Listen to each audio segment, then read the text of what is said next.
UPSC civil services examination 2020 को होने में 15 दिन बाकी हैं और 15 दिनों में आपकी प्रायोरिटी जो रिवीजन की प्रायोरिटी है वो कैसी होनी चाहिए और आपको किन चीज़ों से सावधान और सतर्क रहना है। और जनहित में जो जारी पोस्ट डाली है मृणाल सर ने, मृणाल सर को आप जानते होंगे, इकोनॉमी के किंग और इकोनॉमी के शहंशाह कहे जाते हैं। यूट्यूब पर इनका चैनल है, 1 मिलियन से ज़्यादा सब्सक्राइबर हैं। यूपीएससी सीएससी के लिए, इकोनॉमी के लिए ये यहाँ पर सबसे बड़े टीचर हैं।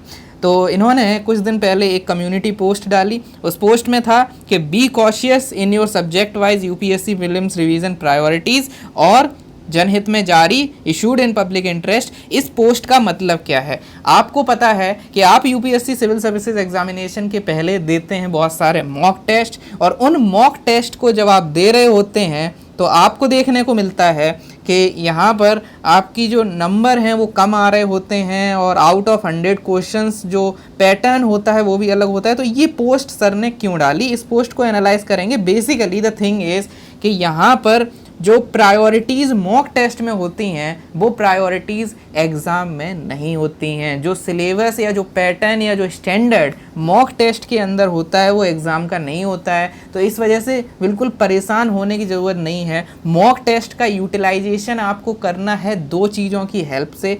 पहली तो ये कि आपको एग्ज़ामिनेशन के पहले बहुत सारे एग्ज़ामिनेशन देने हैं ताकि आपकी जो प्रैक्टिस है, जो आपका माइंडसेट है वो उस तरीके का प्रिपेयर हो और जब आप एग्ज़ाम देने जाएं तो आपको हेल्प मिले। दूसरा पैटर्न ये है कि आपको प्रीलिम्स का जो मॉक आप देते हो वो एज अ टूल लेना है जो आपको बता रहा है कि आपकी प्रायोरिटी में कहाँ कमी है, आपकी जो पढ़ाई है उसमें कहाँ कमी है। ठीक है, यानी कि जो भी चीज़ें गलत हो रही हैं उनको सही करो और आगे बढ़ो। ये मॉक का असली काम है। मॉक का काम ये नहीं है कि अगर आपके नंबर थोड़े कम आ रहे हैं या कुछ दिक्कत है तो परेशान नहीं होना, क्योंकि अगर आप मॉक का जो पैटर्न देखोगे, क्योंकि हर मॉक की अलग अलग प्रायोरिटी है। मॉक आपकी प्रिपरेशन के लिए तो है ही, साथ में उसकी प्रायोरिटी कुछ और है जो बिजनेस से रिलेटेड चीज़ें हैं। ठीक है, जो यहाँ पर मृणाल सर ने एक सरकास्टिक वे में हाईलाइट भी किया है। ठीक है, तो वो उसका रीज़न ये है कि हर मॉक की एक प्रायोरिटी है। प्रायोरिटी का मतलब क्या है?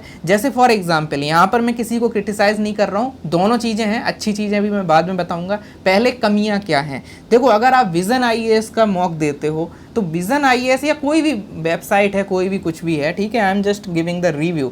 तो विज़न आईएएस का मॉक में आप मार्क्स तभी ला पाओगे जब आप विज़न आईएएस की मैगजीन वगैरह पढ़ रहे हो, बिकॉज सोर्स ऑफ क्वेश्चन जो है वो विज़न आईएएस के करंट अफेयर मंथली मैगजीन होती है।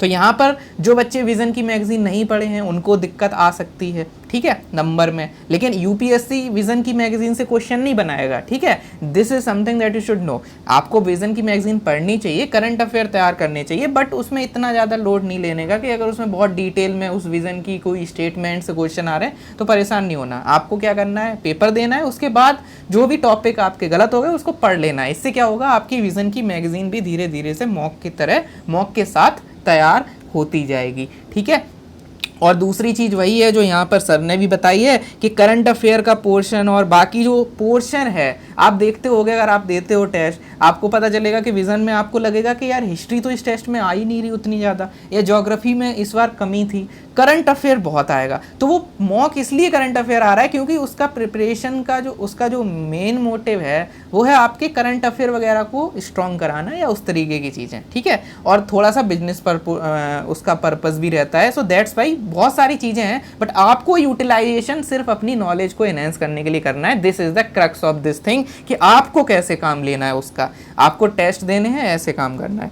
और ऐसे ही आप और भी टेस्ट ले लीजिए। ठीक है, for example Vajiram and Ravi की टेस्ट सीरीज जब आएगी तो आप वो देखिएगा। So in that you will find के स्टेटमेंट्स जो होते हैं वो बहुत ज़्यादा ट्रिकी बनाए जाते हैं बाजीराम एंड रवि में। तो आपको उसमें क्या देखने को मिलेगा कि आपके जो क्वेश्चन है, आप इतने ज़्यादा कॉशियस हो जाओगे उस टेस्ट को देते हुए। आपको हर स्टेटमेंट में, जो भी आपके मॉक के अंदर स्टेटमेंट होंगे, आपको कहीं ना कहीं आपको पहले से लगेगा यार कुछ गलत है, यार कुछ गलत हो रहा है, ये सब मिलकर पागल बना रहे हैं। तो वो वाली आपके अंदर फीलिंग आएगी और आप हर क्वेश्चन को बहुत ज़्यादा अलर्ट होकर देने की आपके अंदर आदत आ जाएगी। जाएगी। यानी आप अगर 10 टेस्ट दे लेते हो बाजीराव एंड रवि के, तो क्या होगा, आपके अंदर एक आदत आएगी और आप हर क्वेश्चन को बहुत ज़्यादा ध्यान से पढ़ने लगोगे। ठीक है, जैसे फॉर एग्जांपल 2022 लिखा है तो आप याद करोगे कि 2022 था कि 23 था, तो आपके अंदर वो क्लिक कर जाएगा अगर आपने पढ़ा है कि हाँ यहाँ गलती नहीं होनी चाहिए। तो आपके अंदर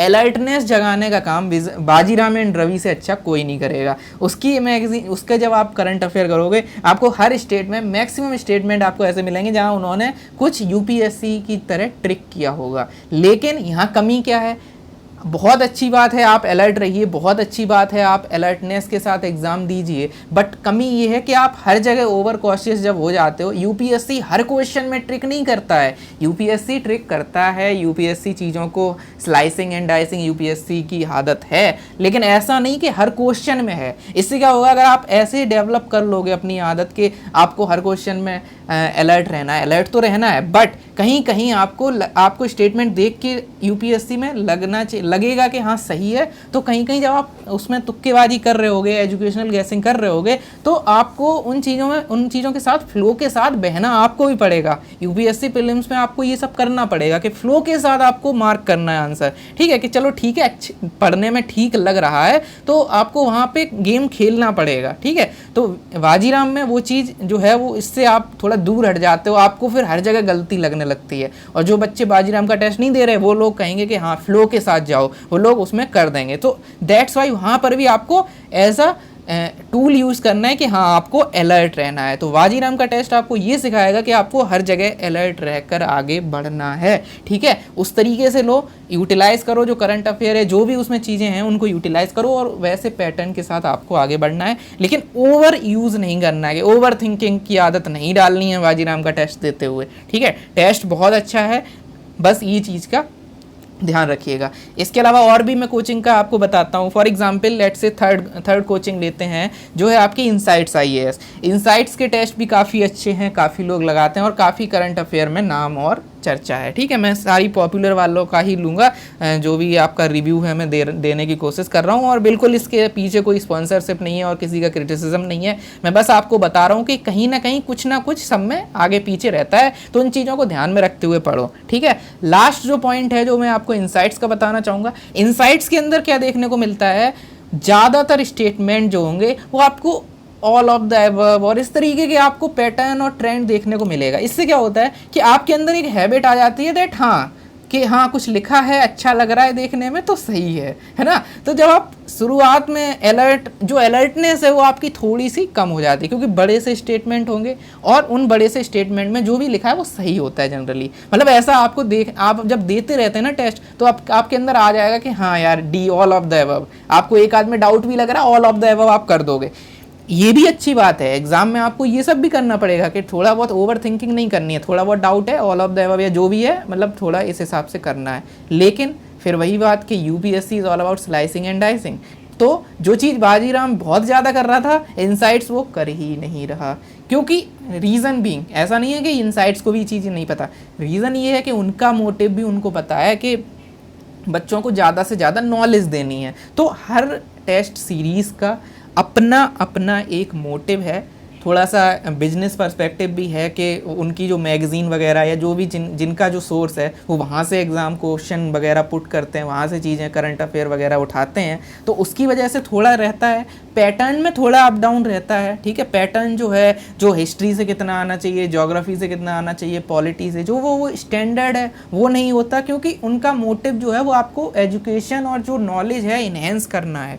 तो आपको टेस्ट सीरीज़ पैनिक होने के लिए यूज़ नहीं करनी। आप टेस्ट दीजिए, टेस्ट के बाद उसको एनालाइज कीजिए, जो चीज़ें नहीं आती थी उनको चाहे डायरेक्ट अपनी दिमाग में लिखिए या फिर अपने कॉपी में लिखिए या कुछ भी कीजिए। आपको उस तरीके से यूज़ करना है, हर टेस्ट सीरीज़ को ऐसे यूज़ करना है। कोई भी टेस्ट सीरीज़ बिल्कुल यूपीएससी पैटर्न की नहीं है मार्केट में, इस चीज़ को अपने दिमाग में रखना। और इसका मतलब ये भी नहीं है कि 10-20 नंबर आ रहे हैं तो भी खुशी मनाते रहो कि हाँ मेरा तो सही है, टेस्ट सीरीज़ में तो ऐसे ही होता है, फाइनल में अच्छे आएंगे। You have to achieve that threshold. ठीक है, जो थ्रेशोल्ड जो है नंबर का वो आपको लाना है, आपके कॉन्फिडेंस में वो काम करेगा। That's why this is important. तो आपको वो चीज़ करनी है और आगे बढ़ते रहना है। ठीक है, बिल्कुल परेशान नहीं होना है। कम आ रहे हैं तो इम्प्रूव करो, ज़्यादा आ रहे हैं तो खुशी मत मनाओ, पढ़ते रहो और अपने पैटर्न में, अपने दिमाग में यूपीएससी पैटर्न के हिसाब से चीज़ें जो हैं वो रखते हुए रिवाइज करो। रिवीजन प्रायोरिटी ऐसी नहीं होनी चाहिए कि करंट अफेयर अगर ज़्यादा आ रहा है मैगजीन्स जो टेस्ट वगैरह है उसमें, तो आपने पॉलिटी बेसिक नहीं पढ़ी या ज्योग्राफी, हिस्ट्री, इकोनॉमी ये सब नहीं पढ़ा। तो ये आपको चीज़ें ध्यान रखनी है। आई होप आप समझ गए होंगे कि कैसे चीज़ों को यूटिलाइज करना है। This is it and this is all about this video. Video अच्छा लगा हो तो लाइक कर दीजिएगा एंड थैंक्स फॉर वॉचिंग।